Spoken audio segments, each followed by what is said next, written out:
சபரிமலை பயணம் தானப்பா சாமி வழித்துணையா வந்து சேரப்பா சபரிமலை பயணம் தானப்பா சாமி வழித்துணையா வந்து சேரப்பா கோட்டயத்தை தாங்கடந்து கோட்டை வாசல் எருமேலி எருமேலி சீமையில இறங்கி சும்மா பேட்டத்துள்ள காந்தமலை ஜோதியானவா எங்க காவலாக வந்து சேரப்பா காந்தமலை ஜோதியானவா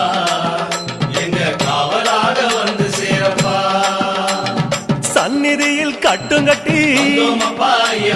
சபரிமலை காடு தேடி